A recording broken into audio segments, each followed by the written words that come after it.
For Wheeling University Athletics, I'm Zach Ziegler. Hello, everyone, and welcome to another edition of the Patrick Stanton Show. Currently joined by Wheeling University head track and field coach Patrick Stanton. And Patrick, you guys coming off another Youngstown State meet where you guys performed well. Talk about that invitational and what you saw from your people.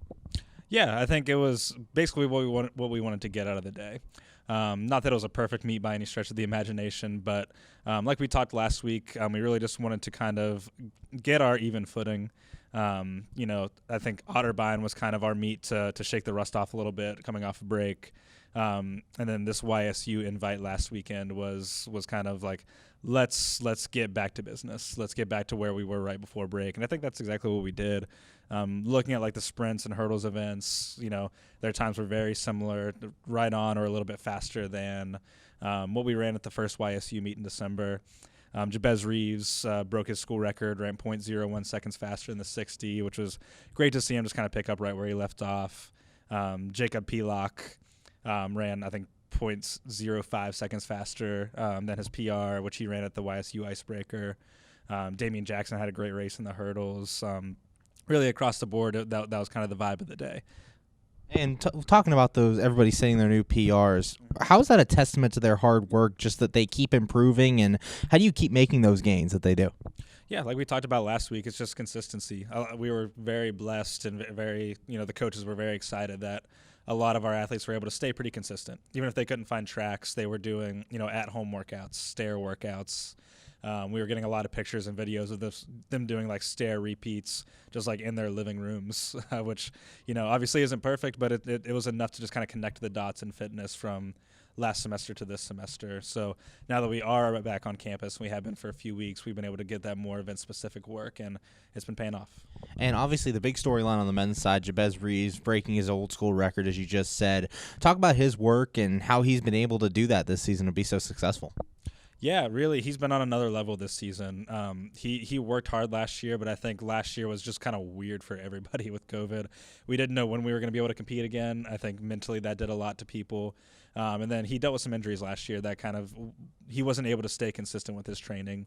Even though he is a hard worker, those injuries kind of held him back. We've been very fortunate. He's been very fortunate this year that he's been able to stay relatively healthy and be able to stay consistent really throughout all of fall, winter, and now as we get into indoor. And on the women's side in the field events, Kiala McCurry had a big day in pole vault. She sets a new PR. She's been doing better and better each meet. Talk about her mindset and how she continues to keep improving. Right. Well, it was a new season best. Not quite her overall PR, but she's been just kind of working back up to where she ended last season. She's doing great. I think at the meet on Saturday, she had some really good attempts at the next height, made some really good corrections throughout the competition, and just her perseverance was on another level that day. We found out very early that morning that our pole vaults coach, Danielle, wasn't going to be able to come to the meet. She was feeling under the weather. And when I told the pole vaulters that, they just took it in stride and got right to business and really didn't have a big effect on her day. We were taking videos. We were able to help her make corrections throughout the meet. Just really a testament to her keeping a cool head. Currently joined by Wheeling University head track and field coach Patrick Stanton. And Patrick, now you guys getting ready for your first two-day event of the year. Talk about some of the differences for both you and your athletes as preparing for a two-day event as opposed to a one-day event. Sure. It makes the week a little bit shorter, which makes training a little bit. We have to be a little bit more intentional about that. It's really just mostly from an organizational standpoint. We have to make sure everyone knows where they need to be and when they need to be there. We've got different groups leaving at different times and things like that. We have different coaches basically leading different groups of people as we travel. So just make sure everyone knows where they need to be and when they need to be there. Just takes a lot more communication. And over the last couple of weeks, we talked about how Otterbein was getting your fitness level back. Then last meet was ramping it up back to business. How do you flip that switch to getting ready to go as opposed to hitting your stride and really trying for those NCAA national times? Yeah, well, after the last meet, we as coaches, we want to be very clear that this is a great day. This is exactly what we wanted out of today. We have a lot of work left to do. We have a lot of teams in our conference who also had great days that day.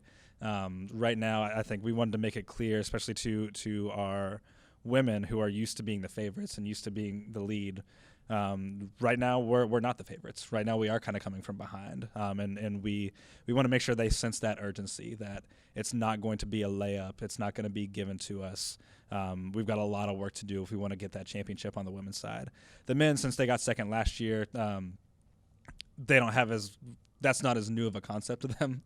But we want to still just make sure that they know that they can get that championship, that they are right in the mix of it. Still have a lot of work to do. But we said right then and there on the bus that if we remain committed, all of us, everyone on that bus remains committed 100% for the next month, then we're going to be ready to go in a month. And for you guys, you're heading back to Youngstown State again for the YSU Mid-College Major. Talk about this meet and how you guys are preparing and what you're looking forward to.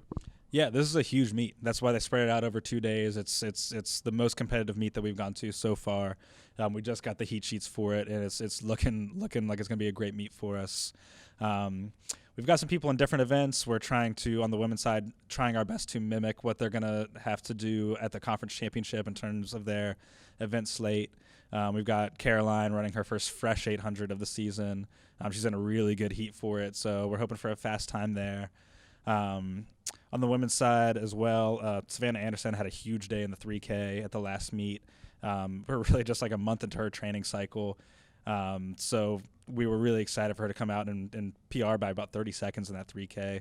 She's run the 5K for the first time since the December meet, hoping for another big PR. So really across the board, we're just hoping to, on the sprints and hurdles, keep lowering those times, keep just edging ourselves up in the national standings and in the conference standings.